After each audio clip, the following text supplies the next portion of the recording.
As we said, Lamar Jackson got knocked out of this game dealing with a back injury, something that you never want to see. And obviously, we heard that even just like moving up and down the stairs, into the tunnel was something that was difficult for him.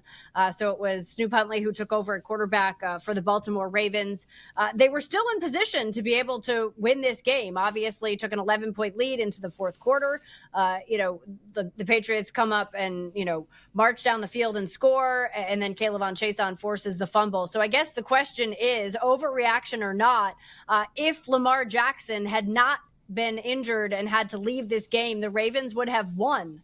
Is that an overreaction, AB?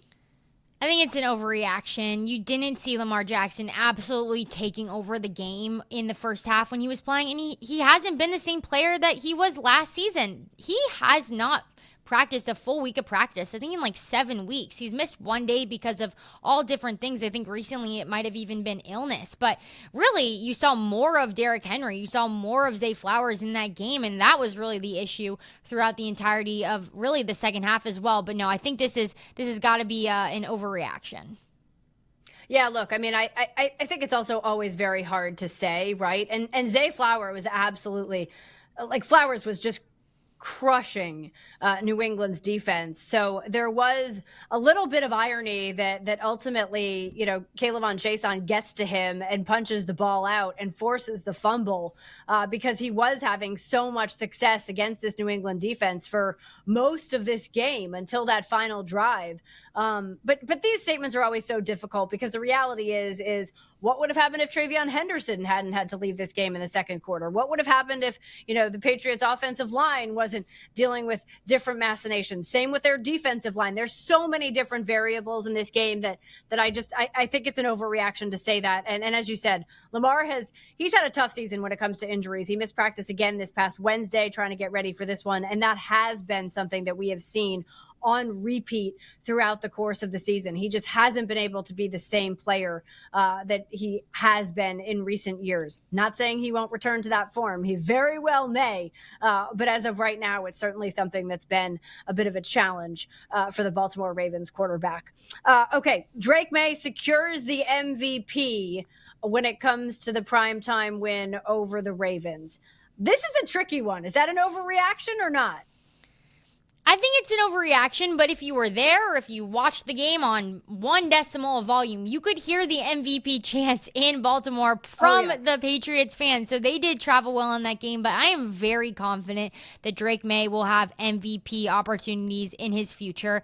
This year, does it go to him? I don't know. Stafford is putting up crazy numbers. Josh Allen is really doing it all by himself. The big question for Drake May this season was, can we protect our star talent? Can we protect him? Can we keep him healthy? And can we allow him to do better than last year and bring this team to more than 4 wins? And he has far exceeded every expectation for this team. MVP conversation, maybe not just yet, but you're sure to find those in his future.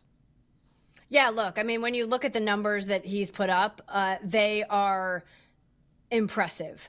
Without a doubt, right? I mean, there were some numbers comparing him and Lamar to Lamar's MVP campaign. And there were some that, Drake has topped Lamar in those columns. So it is all relative, as I said the other day, and what Matt Stafford is doing. You can make the case that Stafford is doing it with some very notable weapons that maybe you could say Drake May does not have.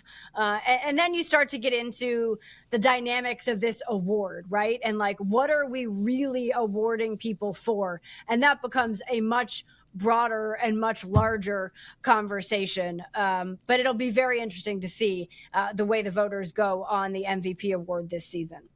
Okay, I mentioned the Jacksonville Jaguars. Obviously, they went in and knocked off the Denver Broncos. Trevor Lawrence looks like the quarterback that everybody thought he had the potential to be, when they drafted him out of Clemson in this league.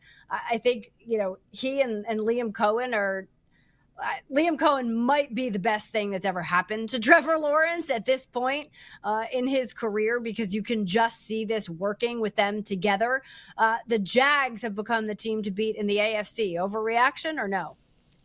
Jade, It's wild that you said earlier that they might have a path to the 1 seed. When you said that, I didn't even know that they might have a path to the 1. It is wild. So I think it is an overreaction that they're the team to beat, but certainly the most underrated team. Like you said, what Liam Cohen has done with this team, 11 wins for them this season. It's absolutely wild, especially to take it to a really good and strong Denver Broncos team who is in the lead right now.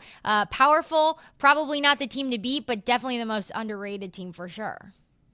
Yeah, and they're like, bring it on. Like, keep telling me that we're underrated and keep calling us a small market team. That's what Liam Cohen sort of jabbed back at Sean Payton after he said that they're a good football team from a small market.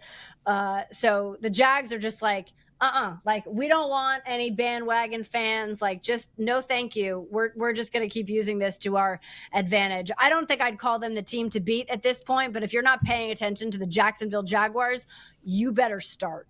All right. The Bills' poor run defense will cost them playoff success. Overreaction or no? It's not an overreaction. It could very well happen. They're one of the worst run defense teams in the NFL. And the only reason that maybe we're not as spooked by it and they aren't as spooked by it is because they can cause turnovers and they have Josh Allen, Superman Josh Allen. And when you have those things, you saw what the Patriots were able to do. They have the absence of Spillane and Milton Williams on defense. So they're making up for it by going out there and causing big time turnovers. The Bills are doing the same thing, and you have Josh Allen. So, yes, I think this could definitely be a kryptonite for the Bills in the playoffs. Yeah, I agree. I mean, we just sat here a few minutes ago and talked about the notion of you've got to be able to stop the run, and that could be a problem for New England. So to sit there and say it's not a problem for Buffalo, yeah, no, that's not the case. You got to be able to stop the run in the playoffs. And even if you have a guy who can sit there and run it and run it and run it, and you have a quarterback that can pull a team on his shoulders like Josh Allen, at some point you've got to be able to stop the run to make sure that those guys are on the field for you. The Rams are bound to collapse in the playoffs. I know you were watching that game the other night, AB. It was one for the ages out there in Seattle. But are the Rams bound to collapse? Is that an overreaction or not?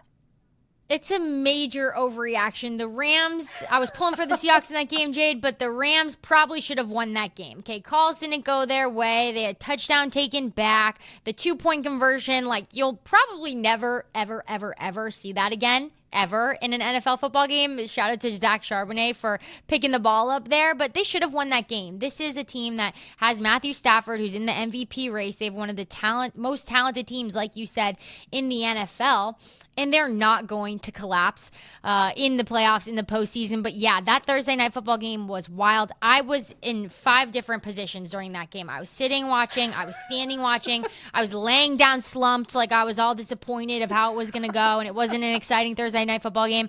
I was yawning on the ground because it was like 2 a.m. at that point. I mean, we were all over the place for that Thursday night football game, but definitely an overreaction to say that the Rams would collapse in the playoffs. If anything, this is a team that should definitely be feared.